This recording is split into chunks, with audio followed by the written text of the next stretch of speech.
When you know you're going to lose 99% of your wealth, at some point you got to take a risk, right? That drives the exodus. Tesla had gone and bought $10 billion or $20 billion worth of Bitcoin, it'd be worth $100 billion right now, right? If Apple Computer did it and they started, what would happen to Bitcoin if Apple said, we're going to basically sweep all of our Apple cash flows into Bitcoin? Okay, well, Bitcoin would go up by a factor of 4. Apple would end up making $500 billion. Their stock would go up by $1 trillion. So anybody can do this at any scale. But now what happens if the Emiratis do it or the Saudis do it?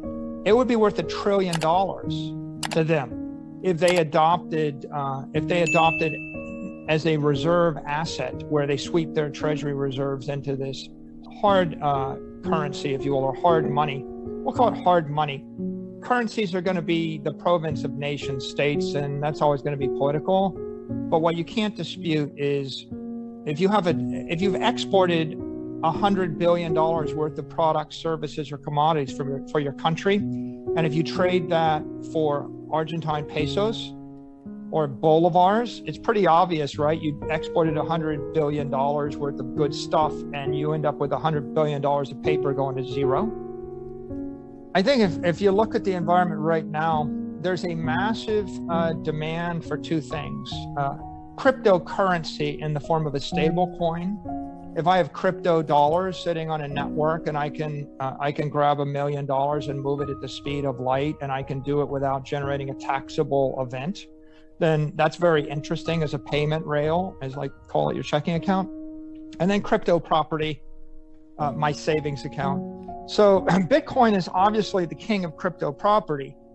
If you look at where the action right now is, it's in the stable coins that are exploding, and you can see this very interesting market dynamic between Tether and Circle and UST and what Terra Labs is doing.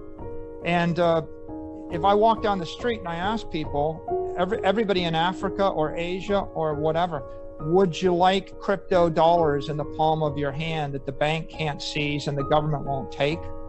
And asked anybody in Syria or Afghanistan, they would say in a heartbeat, yes. Even in China, everybody in China wants crypto US dollars, right? Everybody wants dollars. It's not because dollars are a great long-term investment.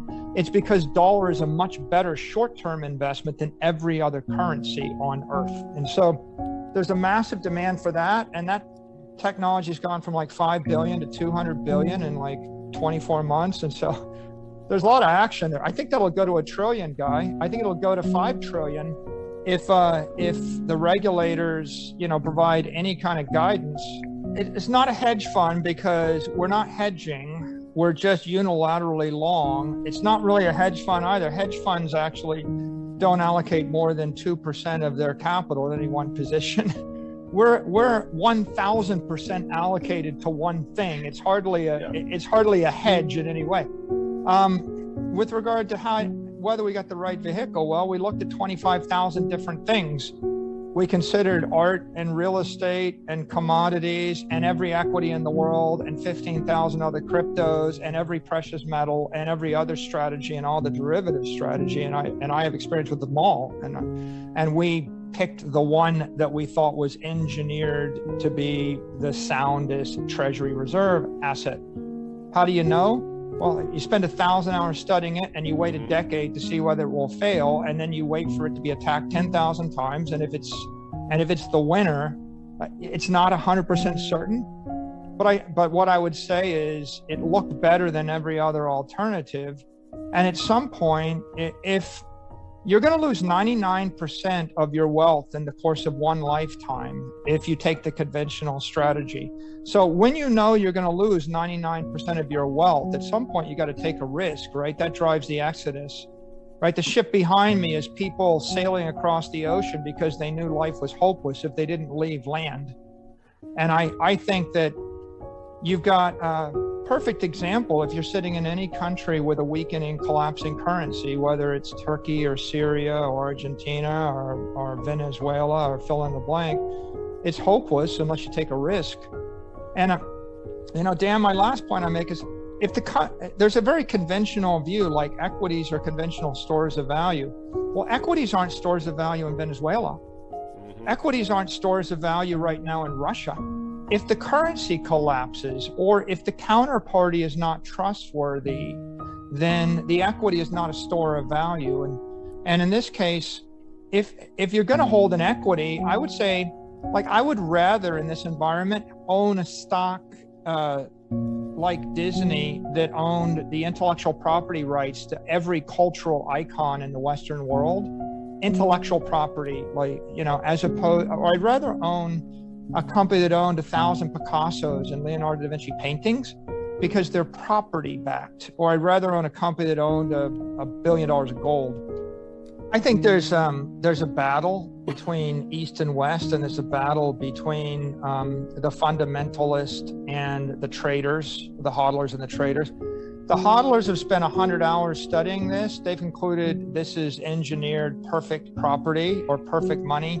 They've got a 10-year to 100-year time horizon. They're going to hold it as generational wealth transfer. The traders think it's a risk-on asset, and they're thinking that I'm going to short it to hedge out my NASDAQ position. And they haven't spent 100 hours thinking about it or studying it. They're just fast money. So over the near term, the traders win, but over the long term, the hodlers win. And then in the East versus the West, like, if you're, you know, Manhattan Upper East Side and you've got a lot of money in the stock market, you feel very comfortable, you like your life and you like your models because they work fine for you, you know. But if you're living in Ukraine or Russia or South America or Kazakhstan or China or fill in the blank, or Afghanistan or Syria or Lebanon or Turkey, you know, the Upper East Side, you know, stock portfolio isn't working for you. You don't have that option. Your option is you put it into Bitcoin or you lose it all. And so this means different things for different people, right? If you live outside the US, this is a lifeboat. It may save your life. It'll keep you from being impoverished or murdered or left destitute or starving, right? But if you're in the US, you're either an intellectual hodler and you get it, or you're a fast money trader.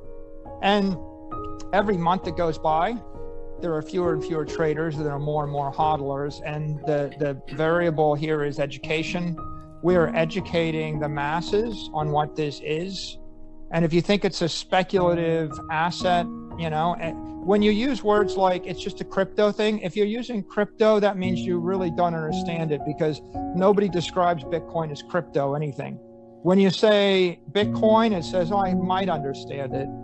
And I think this is really just a process of maturing of the asset class. And in the near term, you know, I joke, it's kind of good to have the fast money traders, because I need someone to sell it to me, right?